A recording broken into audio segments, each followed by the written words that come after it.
All right, hello everyone, and welcome to another movie money mashup Thanksgiving edition. So we thought, hey, Thanksgiving, Charlie Brown Thanksgiving. How Hmm. Thanksgiving can you be? So, in case you haven't watched it, which you should have by now, here's your synopsis. So, Charlie Brown gets roped by Peppermint Patty, which I think is voiced by a boy. Have you ever noticed that? But Peppermint Patty into hosting a Thanksgiving dinner for friends. Peppermint Patty of all his friends, even though he's already supposed to eat with his at his grandma's house. With Snoopy and Woodstock as his culinary team, he prepares a humble feast out of whatever they can find. And the kids arrive expecting a traditional meal and wind up disappointed by the improvised spread. It reminds me of Winnie the Pooh as well. After some Oh, honest feelings and a bit of awkwardness, everyone recognizes the heart behind Charlie's effort, and they pile into the car, which I was amazed how many kids got into that car, and head off to Charlie Brown's grandmother's house for a proper meal. It was a beautiful holiday episode. I was telling my wife when we watched it that I think this one is my favorite. I actually like it better than Christmas and better than The Great Pumpkin. really? Yeah. Great Pumpkin's not my favorite. Well, the best part about Great Pumpkin is I got a rock. I love that so much. I laugh every single time. But see, look at that. You can't help. Oh, no, poor Charlie Brown. Yeah. He's, hmm. I love, so in this movie, I just love that he's like, my friend wants something from me, and I really want to give it to them. Like, I really, and part of it's because he just gets stepped on all the time, and he's like, somebody wants to be my friend. Like, I want to do this for them. I mean, part of it's people pleasing, which is my first money lesson from this movie is avoid people pleasing spending. Ah, So yeah. Charlie, he didn't want to disappoint Peppermint Patty, and so he agreed to something that he couldn't afford. He couldn't do. He didn't have the time, the resources, or the emotional energy to be completely fair. And we tend to do this at Christmas time. We just overspend during the holidays because we're afraid to say no. We're afraid to be honest with our families. Um, we say yes with our wallet when our budget's actually going, no. Yeah, I mean, I don't know how many times I've ran into even people in my own family that are like, "Oh, I guess we're hosting Thanksgiving again," and they're so unhappy about it because they don't want to go through all that. They're not ready for that. They're not even feeling well. Sometimes they're not feeling well. I've seen my mom do this. And but what's funny is we can also put ourselves in a box. So I'm gonna backpack off of that Oh, lesson for my lesson.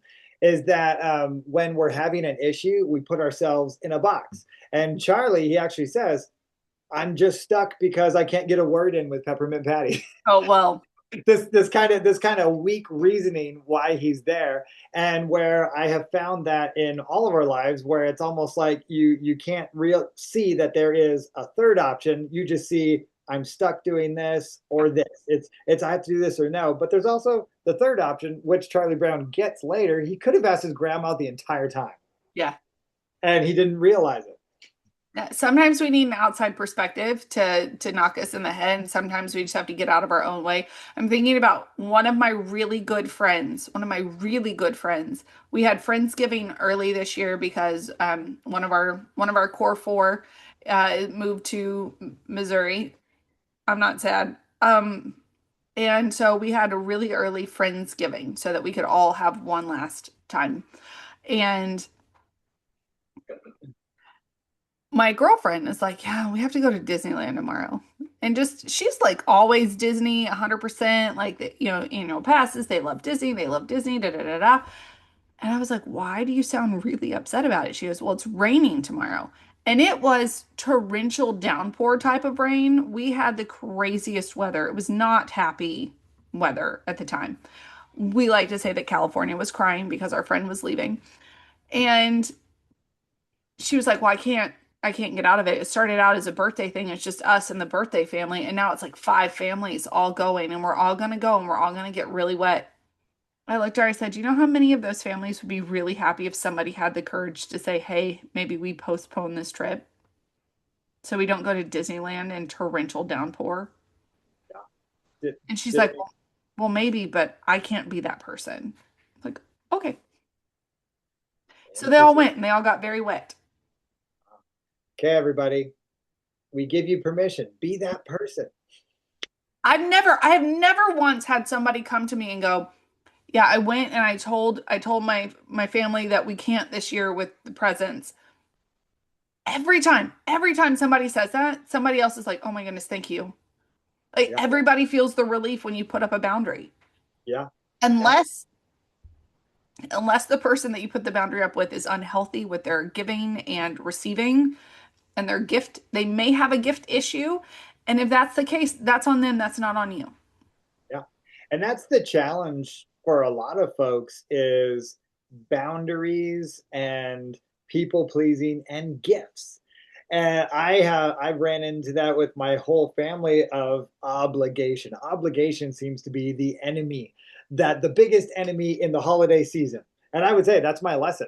Fight obligation, everyone. Ah, yes. Obligation. You don't have to do anything that's outside of your goals, outside of your vision for Thanksgiving, for Christmas, for New Year's Eve, for all those New Year's Eve babies, because I'm a New Year's Eve baby.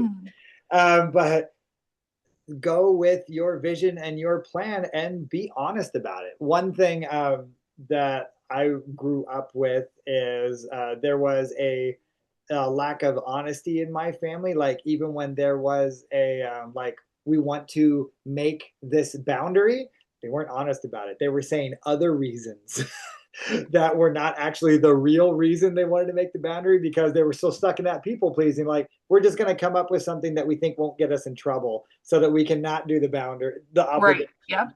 Yep. Be honest. I definitely tell my clients they can blame things on me if they need to. Like I'll be the bad guy. Just blame it on me. It can be my fault. My financial coach said I can't this year. But I think that, set your boundaries without guilt. Don't feel guilty about having your boundaries.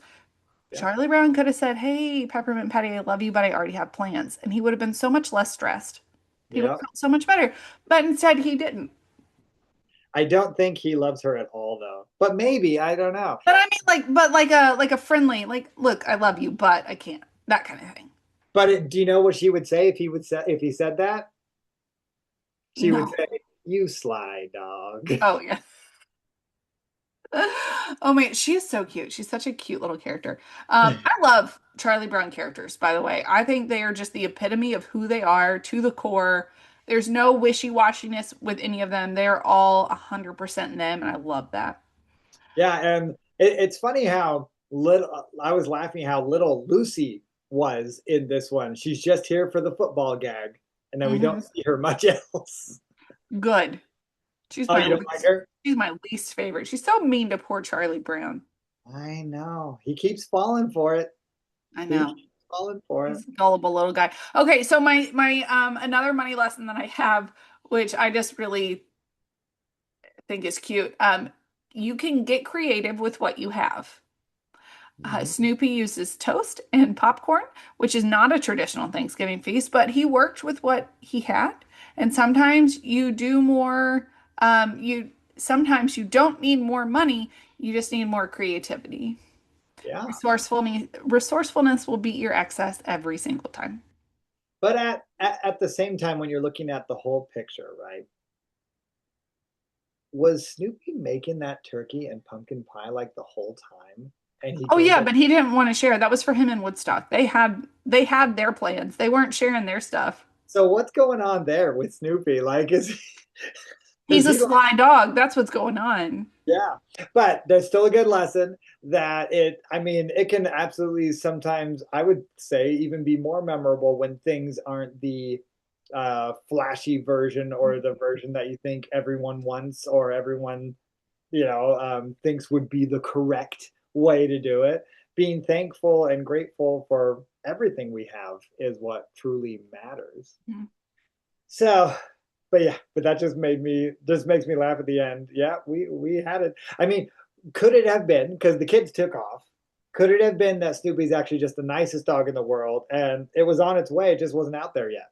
Yeah, I mean, maybe he was like, "Hey guys, this is the appetizer portion. I'll get to it when I get to it. I'm gonna need you guys to all just wait. This is this is the meal before the meal. Like just, But or he was being super sly and didn't want to share. I don't know. If I was a dog, I wouldn't want to share my turkey either, just for the record. But I believe in Snoopy. I think he's a nice guy. He does so much. He does so much. Like he tries really hard, Yeah. unless he's had too much root beer, at which point he's no good to anybody. Oh, I don't recall that. Oh, that's an Easter book that I have that I don't know if it's a, but he's supposed to be the Easter Beagle, Oh, okay. Oh, yeah, yeah, yeah. but he drinks too much root beer and he doesn't feel good. On that note, when I Mhm. was 9 years old, random David story time. My dad and I went to a restaurant called Steer and Stein. And I was known as a young man of getting sick from eating too much and drinking too much. And for some reason, my dad thought it would be funny. And I think he was just in his 30s at the time, my age right now. He just wants to see. And he let me drink as much root beer as I possibly could drink. And I think I drank like 15 glasses of root beer. That's a lot. And somehow I survived. I'm glad. But it just became go, David, chug, chug. So, Dad, if Wait, you're, what? yeah, it That's was hilarious. keep going, drink some more root beer. I don't know what was going on. That's funny. I don't know. Maybe he was trying to drink his own non-root beer, um, No, and my wanted, dad no. hates beer, regular Oh. beer. He is. I'm just trying to figure out why anybody would do that to a kid. We'll have to ask him sometime. I'll update it. I'll update you. I'm going to ask my dad, why did you let me drink so much root beer? There was another kid in the other room that was also drinking root beer, and they were trying to see which one of you could go the furthest. Yeah. Oh. So Hey, what comparison. comparison? It's one of those money lessons that we have in this movie. Oh, Gratitude, you spoke. gratitude over comparison. I thought it was my turn. I You don't got know. the last one. So I was trying to shift back into. I know, but this is the show. We're I having know. fun. I So it was a transition moment, David. what? But but I want to take this one back. Okay, okay, It's yep, my turn, and I do have it. one too. Okay. Comparison. Um, it is especially, I think, especially at this time of year. I'm looking at my neighbors, and my dream, and I don't know if Mhm. you know this, Laura, is to be on a uh, Christmas light battle show, like who has the best Christmas light display on their I did house. not know that. Love that. That's my dream. And I was just talking to my wife. I was like, "Can I just have $500 just to add to the house this year?" Which doesn't go that far actually. Right? I'm not anymore. But comparison is the thief of joy, and Yes.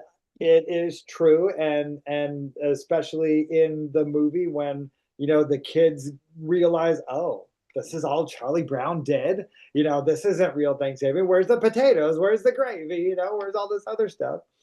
And Hmm. um, and that's always a challenge for all of us in many situations. So I ask you, Laura, how do you keep from doing that to yourself? I don't even it work. I do it. So I'm not even gonna pretend like I don't. It is hard, especially this time of year, but I like to think about what what I'm sharing with my children when I get in those moments. And so sometimes when I can keep my responsibility, but look at them as a filter almost to say, how do I actually want to spend my time comparing right now? How do I actually want to spend my energy? What do I want them to do when they're in this situation? It makes it a little easier to stop the comparison. Mm, It makes it a little easier to stop like the brain spinning. I've been having just the craziest spin outs lately where I'm like, I have to do this and I have to do this and I have to do this. And then I like get 3 steps into multiple projects and nothing gets done. And then I'm like upset because nothing gets done. And I have to stop and go, okay, what do I really want them to learn in this moment? So that's how I stop comparing. I was talking recently about, have you seen this trend on Instagram where it's like rich 90s kid? They're like, how do you know you're a rich 90s kid as opposed to a regular 90s kid? I feel like I've seen it around. Not Okay. It's just every once in a while somebody pulls it up and they're like, you had a TV in your kitchen. And I'm like, You had we had one TV in the whole house. You had one in your kitchen? What? Yeah, Yeah. it just seems absolutely insane, crazy to me. But then I think about it, I'm like, there are a lot of TV shows where they had it in the kitchen. I'm like, oh, people did do that. That's crazy. So I want to compare. I'm like, oh, I was poor 90s kid. We only had the one TV. So, Yeah, my grandparents had a TV in every single room. So that was six TVs in their house, and all of them on cable, every oh single one. yeah. Oh yeah. My grandparents, they had four TVs. And then one room had three computers. So people could be in there on the computer at the same time. That's a lot. And yeah, in my house, I guess I was a poor 90s kid because I had a 19-inch Toshiba Woo! I saw in 1995. Let's go back into the 90s. 1995, I went, ooh, we should have a sound effect for that. We got the original Star Wars trilogy from a place called Video Village in Bakersfield, Ooh. California. And they had licorice by the counter and the red curtain, all that crap. Good old video stores. And I took Return of the Jedi back home. And I remember putting it on the TV. And if everybody recalls Jabba the Hutt's stuff, the big old fat slug, in all those scenes, I couldn't see what's happening on my old 19-inch TV. And I was just like staring. I'm like this little kid. I know this is cool because it's Star Wars, but I can't see it. Oh, And that was my first experience watching Return of the Jedi on my old poor 90s kids TV. So I guess we were poor 90s kids. oh well. It was a good life. My dad had um a TV that had a Nintendo built into it, like Mm-hmm. the old school, the good Nintendo where you could play Good. like oh goodness, what's the name of the game with the duck? The Duck Hunter Duck game. Hunter? It's Yeah. called Duck Hunter. Oh, okay. Or You Duck could Hunt. play I think it's no just Duck. Duck Hunt.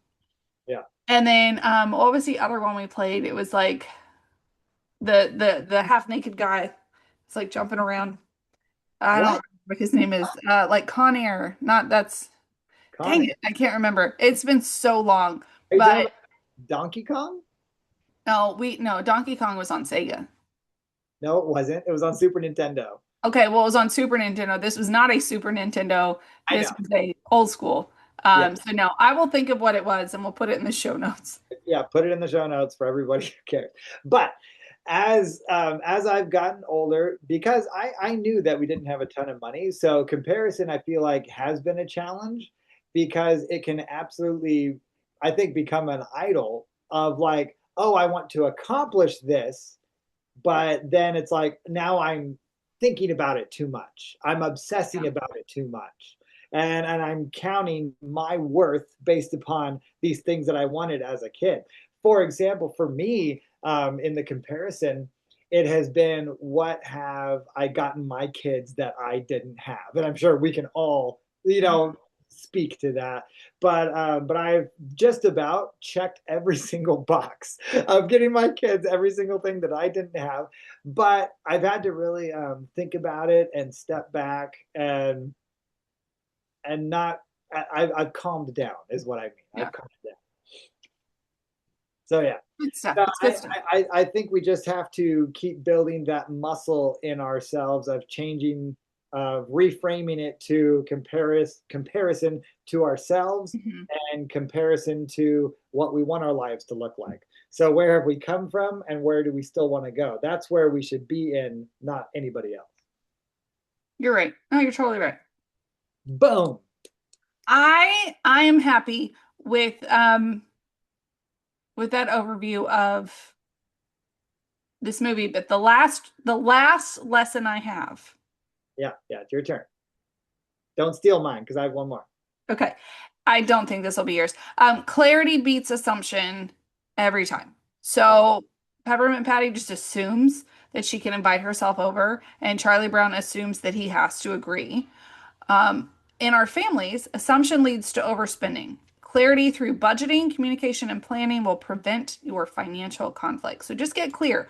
How much do we have available to spend? And if you make this decision beforehand, like plan ahead, guys, Decide before you spend. Don't decide in the moment. If you were deciding things in the moment, you're going to make terrible decisions.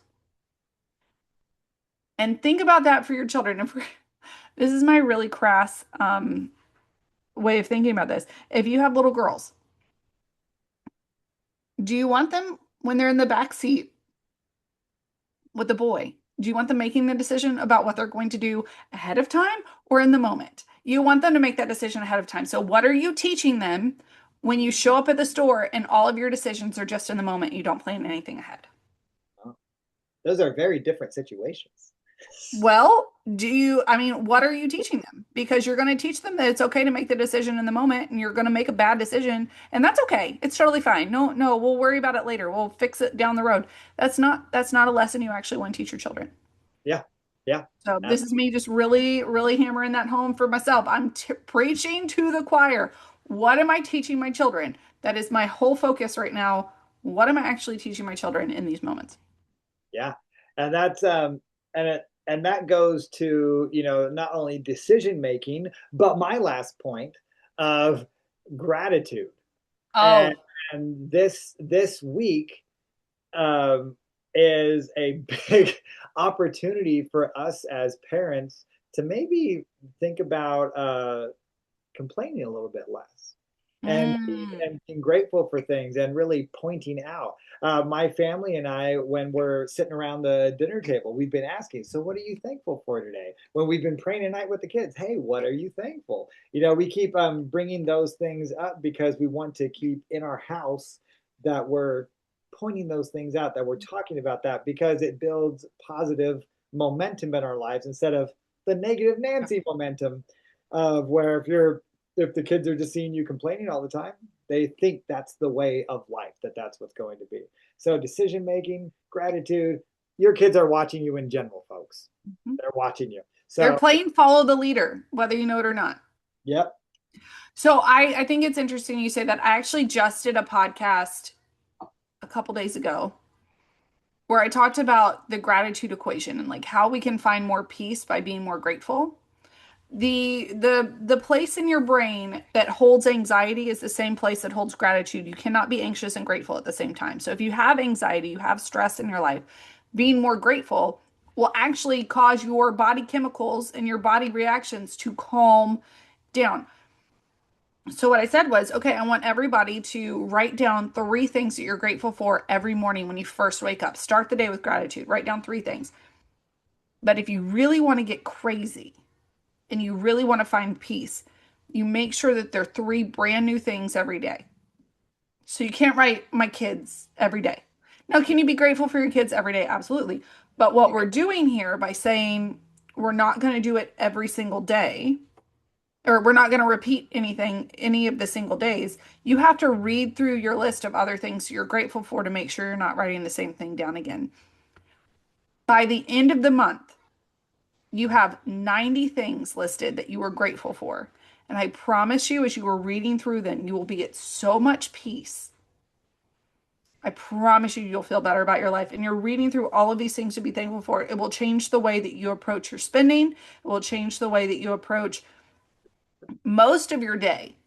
If you just start with gratitude and you try to just challenge yourself to say three things you're grateful for that you haven't already said this month, Boom. it's a good And time. and you and I need to remember these amazing things ourselves. Mhm. Because I was just going to tell the audience, we're coaches. We help people with this type of stuff, but we're human beings. We have challenges. This can be a very dark and tough time of year for a lot of folks. And so I just want to encourage you all that finding peace and focusing on the gratefulness and focusing, away from comparison of others. These are all ways that will help and will help us be rocking into the new year. I'm so excited for 2026. I think it's going to be a really good year. There's going to be a lot of change. There's going to be a lot of growth. Yeah. And so actually I'm gonna end with this actually. What um what are three things you're thankful for? Mm. Go Okay, right you now. can't Go. Here's the thing, you can't start with your family. So that's off the table. We know you're thankful for your family, so other things you are thankful for. I'm very thankful. This is one of my favorite things to say thank you for. I'm very thankful for a warm, soft bed that I can crawl into and sleep in. I am very thankful for, can't say family. I am very thankful for food in my refrigerator Oh yeah. that I get to eat and share with my family. And I am very thankful for a reliable vehicle that can get me to and from wherever I need to go. Can I mention food from a family member? Sure. I mean, is that okay? Because that's kind of I borderline. mean, but yes, I will allow it. Okay. I am thankful so much for my wife's cranberry sauce and her sweet potato casserole that I will be eating too much of in the next 2 days. And Oh, I don't know exactly the secret ingredient. I feel like it's love. And and then I'm thankful for our show. I'm thankful that we've gotten to do this year. This is so much fun. mhm. And I'm so thankful for for the folks that I've helped change their lives this year that are doing better. So, and I'll be specific. I had some clients this morning, and they're moving, and it's nice to see. That's amazing. I met with a client last night that I haven't seen in a couple months, and she said thank you to me, and it was one of the coolest, sweetest things that I've heard. And she was just like, I'm so glad that we're doing this, that you're helping me fix things. And I will tell you, David, that I am also very thankful for this. This has been very fun. It's very eye-opening. Hopefully, there are people out there that are catching on and seeing it. Yeah. Um, I got to figure out our Patreon situation because I know people are signing up for it and it's not showing up as their members. But Oh, people have told me, hey, I signed up for this and they're not showing up. So I got to figure out why they're not showing up because they told me they reached out, they're doing it. So also, if you didn't know, we have a Patreon, patreon.com/movie money mashup. yeah. If you want to support the show and be a part of making it happen, do that. And then if you want to watch our episodes, make sure you're following Coach David on YouTube. And where can they hear it? Oh, they can hear it right now on the Accelerate Your Life. No, that's not the name of my podcast anymore. On the Money and Career Mastery podcast. Woo! But and hey, we're so thankful for all of you who have watched, who've joined us on this journey so far. And I think it's safe to say we can announce the next one. Oh, yes. Yes, we can. I'm very excited about it. Okay, you can do it. You can do it. We're gonna do family vacation and everybody should be very excited. You did you say I family? said family vacation. I did, didn't I? We do Christmas vacation. We're gonna do Christmas vacation, not family vacation. Totally different movie. Christmas Um, vacation, and we're going well, to attempt to have a guest. Not sure if they'll be able to make it, but we're going to attempt one of the biggest fans of this movie ever, who is also a money expert. So we're gonna try to get that person on the show. oh man, she is my spirit animal. She's who I want to be when I grow up. We'll see. We'll see if we can It's get not her on the guaranteed, show. it's not guaranteed, but hopefully she'll watch this episode and we'll use it against her. Say, hey, we've already kind of announced you. So, all right, everybody. Thanks so much for watching. Please like and subscribe and share. And yeah, we would appreciate your support on Patreon. All right. Have a good day. Happy Thanksgiving. Hi everyone. Happy Thanksgiving.